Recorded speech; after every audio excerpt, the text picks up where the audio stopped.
You guys voted. Topic of the night: what not to do in uniform. Ow now, brown cow. Ow now, brown cow.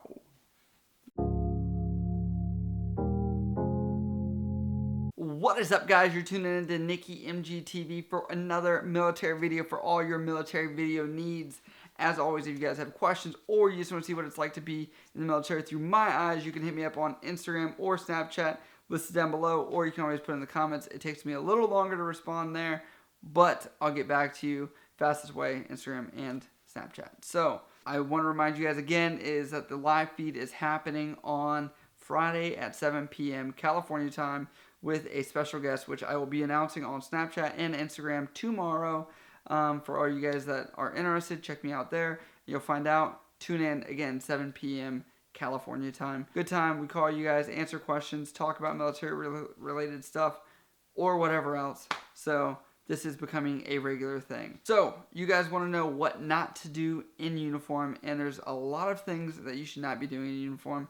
And I think it's weird because there's things that are just not really said that need to be said. Now, I do want to preface this with your respective branch has their own specific rules or guidelines. We call them instructions. So we have Navy instructions, Marine Corps instructions, Air Force instructions, AFIs, Army instructions, all these other branches, they have their own rules and how they conduct themselves, which the most strict are the Marine Corps and the least strict, I would say, are the Army.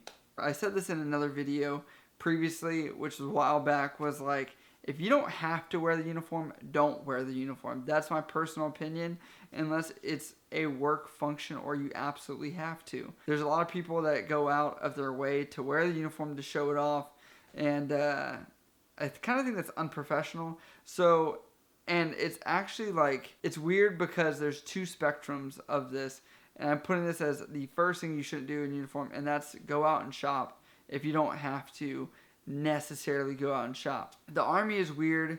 They have where you can pretty much go anywhere you want in the camouflage uniform. Whereas the Navy, what we say is that you can only go in the uniform if they're for quick stops like gas, picking up your kids from daycare, or buying something from a grocery store on your way home. And Marine Corps, there is no stopping. The only thing you can do while you're in the camouflage uniform is go through the drive-thru. Even stopping for gas, you're asking for an ass chewing. So just don't do it. Plan ahead. Make sure you have enough gas before, or just try and slip under that radar and don't get caught doing that. There's a lot of stuff that happens in the military that can be quite controversial, and this is, I think, even more an issue now than ever before because we just came off of a really high political, like, total divide between people that were Republicans, Democrat, Black Lives Matter, white people's lives matter, blue lives matter, whoever lives matter. Like, we have a lot of tensions. And so one of the things that we can't do is protest. And you would think that this is like very simple knowledge, but there are people out there which go wear the uniform and they go protest. So I have to say this, like, it's just like if you worked at McDonald's and you wore a McDonald's uniform and you flipped out outside of a McDonald's or something, and then they'd say, a McDonald's employee flipped out. And then this thing spreads all over the media, and then you're screwed. And guess what? You get fired from your crappy McDonald's job. Similar thing happens in the military. I actually knew a nurse that went to some kind of rally for like a pro-life rally. I don't know if she got out, but I know 100% the likelihood of her being out wasn't very high. But I saw she had on the NWU, the camouflage Navy uniform top, and that was it. And it's just like, she's wearing it with civilian clothes, and it's just like cringeworthy. It's bad. Like, it is bad. It just, if you're not going to wear it right, don't wear it at all. When you guys are in, you're going to have inspections. You're going to have times where things just don't work out. Your dog pooped on your uniform. Something happened where you just don't have all the components for some reason, and you better not be the person that just didn't plan right and you had plenty of time. There's no excuse. But if your dog pooped on your uniform or something destroyed it or whatever happened, for whatever reason you don't have all the points of the uniform, please, for me, don't wear it at all. I've actually seen this where people have shown up for an inspection, and for our dress uniform, they didn't have pants. So what they did is they wore the top, they wore everything, but they wore blue jeans with it. And really, you're better off just showing up saying, I don't have pants. Like, do not ever try and mix and match uniforms unless you have to. If you're missing something, just own it. Like, I don't have it. For example, you guys are going to have times where also people are going to maybe lose their cover, their hat. And so you have to go run through the parking lot like with your hands on your head. And you're just like, hopefully no one says anything. And you just look like an idiot. So no one says anything because you look like such an idiot and you know you're wrong already, that there's no real point to say anything to you. And if you're joining the Marine Corps, I'll tell you this, you are likely going to have to deal with uniform regulations. They are the most strict out of anybody.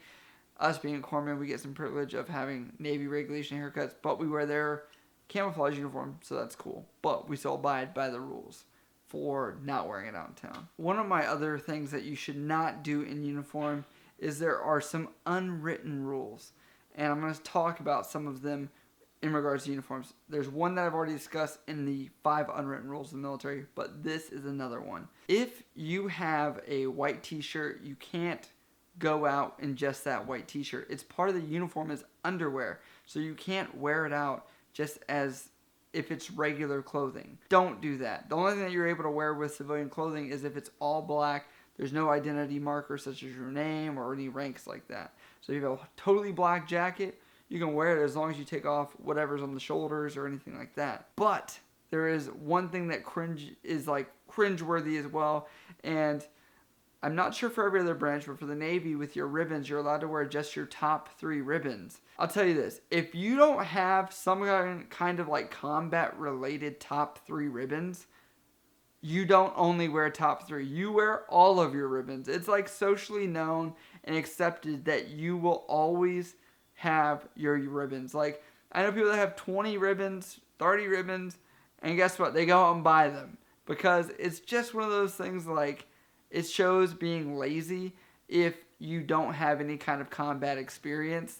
And so, and we're talking serious like Bronze Star, Purple Heart. If you don't have some of that stuff on the top with a combat action ribbon or something of that nature, then don't only resort to them. That is just a rule of thumb. It's like, it's unwritten. Yes, it's allowed, but nobody ever does that.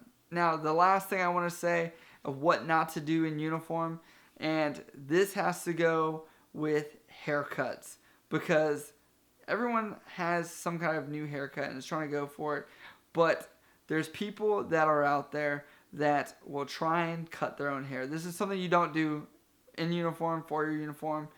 I don't know if it's technically under this type of topic, but I want to cover it. This is where it's also very strict. Like Marines, they are on the dot every week getting a haircut. If you try and go to Marine Corps base on Sunday, that will be packed. So me as a Navy guy, I can get away with it for like 2.5 weeks and be all right before I get another haircut. If you are on the verge of being out of regulations with your haircut, like, and you're really close, do not use any clippers if you have no experience. You're going to see people with haircuts like this. I'm going to post it right there. I normally don't put pictures in here, but this is what you don't do. It's because you can't do a fade. If you're really that close, my suggestion for you is cut around your ears with little scissors. Have a buddy help you out so you can technically say it's not touching your ears, and you'll be okay. Gel it back, whatever you have to do. Just don't butcher your own hair, please. I've seen too many bad barracks cuts. That's what we call them, barracks cuts. Just go to the regular butcher, aka the barbershop on base, and they'll butcher your hair up for $8.50.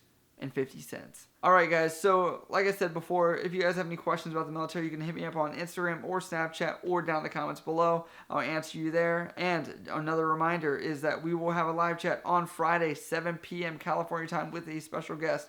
I will be announcing on Instagram and Snapchat, so follow me there if you want to see more. As always guys, I love you guys. I'll see you next time. I've been on the low, I've been taking my time. I feel like I'm out of my mind. It feel like my life ain't mine. Who can relate?